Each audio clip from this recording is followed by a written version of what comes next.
Սահմանադրական դատարանը սահմանել է, որ այն դեպքերում, երբ որ անձի նկատմամբ հարուցվում է ապօրինի ծագում ունեցող գույքի բռնագանձման վարույթ ուսումնասիրություն, հիմքում դնելով անձի մեղադրյալ լինելը կամ քրեական գործի հետ որևէ կապ ունենալը, այդ դեպքերում առավելագույնը բռնագանձման է ենթակա այն գույքը, որը ողջամտորեն կապ ունի համապատասխան այն հանցանքի հետ, որով որ անձը ներգրավել է օրինակ ի սկզբանե որպես մեղադրյալ։ Ողջամտորեն կապ ունի ասելով, ես օրինակ անձամբ հասկանում եմ, որ ամենակիչը մեղադրյալ ներգրավելու մասին որոշման մեջ կամ առաջադրված մեղադրանքում պետք է օրինակ բռնագանձման ենթակա համապատասխան գույքի վերաբերյալ արկա լինի որևէ նշում, արկա լինի որևէ այսպես վարկած, որ գույքը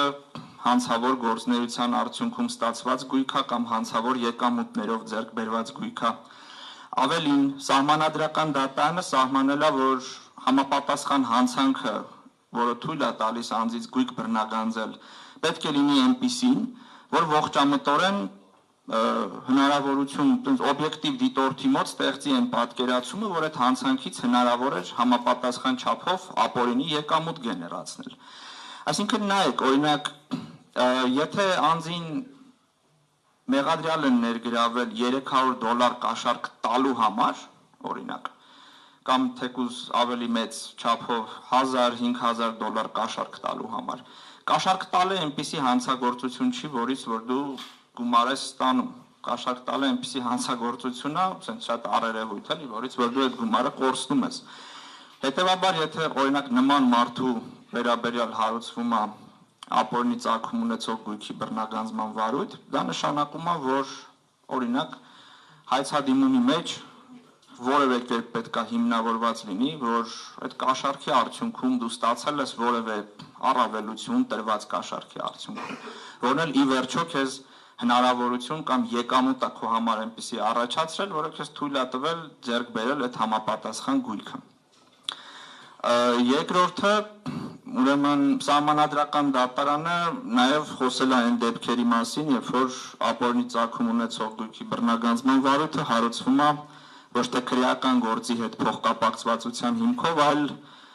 օպերատիվ հետախուզական միջոցառումների հիման վրա։ Այս մասով սահմանադրական դատարանի դիրքորոշումը ևս հստակ է, որ բռնագանձվել կարող է առավելագույնը այն գույքը, որը որ ձեռք է բերվել համապատասխան անձի կողմից պաշտոնը ստանձնելուց հետո։ Ուրեմն սա ինչ է նշանակում այս ամեն ինչը առաջին հերթին իմ համար։ Առաջին հերթին նշանակում է, որ բոլոր այն փաստաբանները, ովքեր որ 2-ից 3 տարի դատարաններում պայքարում էին, որպեսզի գործերի վարույթները կասեցվեն մինչև սահմանադրական դատարանի այս որոշման կայացումը, իրանք ճիշտ էին, որովհետև մեր միջնորդությունները մերժվել են շատ տարբեր հիմքերով, սկսած նրանից, որ գոյություն ունի օրենքի սահմանադրականության կանխավարկած, նրանից, որ եթե սահմանադրական դատարանը չի կասեցրել գործի քննությունը, ներողություն, օրենքի գործողությունը եթե չի կասեցրել դիմող վարույթ ընդունելուց հետո, ուրեմն որևէ գործերի վարույթների կասեցման խնդիր էլ չկա, այս արդյունքում գործերի վարույթները չկասեցվեցին, հիմա մենք ունենք այն, ինչը որ ունենք, ու ես հիմա շատ չեմ ցանկանա մանրամասնեմ, ոնց որ փակ քննարկման ժամանակ ավելի մանրամասն կխոսամ այս մասին, բայց քաղաքացիական դատավարության օրենսգրքի տեսանկյունից, իմ կարծիքով, մենք ունենք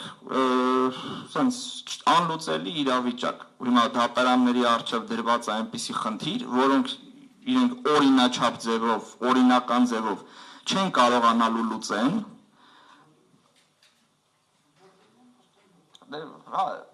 ես եմ տեսանկյունից եմ խոսում, պարոն Նորբելյան, որ դատարանները, եթե ցանկանան բավարարել հայցերը, չեն կարողանալու այդ խնդիրը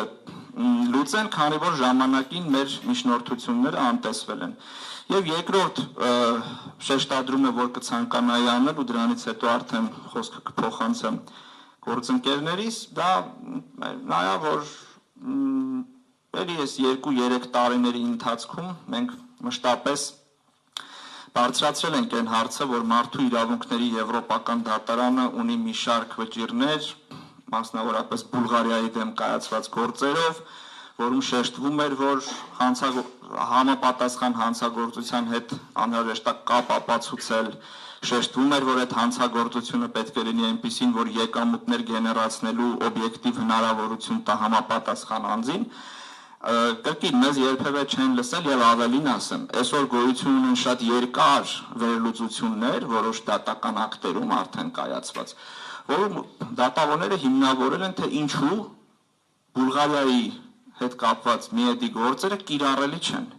Իսկ կա երկար վերլուծություններ, որտեղ դատավորները հիմնավորել են, որ դրանք կիրառելի չեն, հիմա պարզվեց, որ սահմանադրական դատարանը ոչ միայն ուղղակիորեն իր որոշման պատճառաբանական մեջ նշել են, որ դրանք կիրառելի են, այլև այսպիսի մի գաղափար կա, որից բխում է նույնիսկ, որ դա այն նվազագույն երաշխիքն է, այդ մոտեցումները, որոնք որ միեդի կողմից արտահայտվել են, որոնք որ պետքա տրվեն համապատասխան այդ ուսումնասիրվող անձին, որպեսզի իր սեփականության իրավունքի նկատմամբ միջամտությունը անհամաչափ չլինի։ Հակառակ դրան մեր դատական համակարգը մշտապես եւ դատախազությունը մշտապես առաջնորդվել է այն տրամաբանությամբ եւ առաջ է քաշել այն տրամաբանությունը եւ կան այնպիսի դատական ակտեր, որոնցում առաջ է քաշված այդ տրամաբանությունը ու շատ երկար հիմնավորված է, որ Հայաստանը այսպես կոչված 4-րդ մոդելի երկիր է, գոյություն ունեն ապօրինի գույքի բռնագանձման 4 մոդելներ, 4-րդ մոդելը ընդհանրապես կապ չունի որևէ հանցագործության հետ եւ դատախազները եւ դատարանները միշտ ասել են, որ մենք այս 4-րդ մոդելի երկիրն ենք։ Առանց հաշվի առնելու, թե ընդ որում այդ հարցը մեր կողմից միշտ բարձրացվել է, իսկ ով է ասել, որ 4-րդ մոդելի երկիր լինելը ինքնին նշանակում է, որ այդ մոդելը իրավաչափ է։ Ով է ասել, որ այդ մոդելը երբևէ դրա իրավաչափությունը, կոնվենցիային համապատասխանությունը երբևէ քննարկվել է մարդու իրավունքների եվրոպական դատարանի կողմից։ Ով է ասել, որ այդ մոդելը ընտրել են այնպիսի պետություններ, որոնք ընդհանրապես մարդու իրավունքների եւ հիմնարար ազատությունների պաշտպանության եվրոպական կոնվենցիայի անդամ կամ մասնակից են, որտեղ ներողություն, եթե օրինակ Ֆիլիպինները կամ ինչ որ երկիր, որը որ եվրոպական տարածքում չի գտնվում, Եվրոպայի խորհրդի անդամ չի, ունի ինչ-որ մի մոդել, դա դեռ չի նշանակում, որ այդ մոդելը կարելի է ուղղակի sense որդեգրել ու բերել, ասել, որ դե նորմալ է, սա միջազգային փորձ է, մենք էլ ընտրել ենք այս փորձը։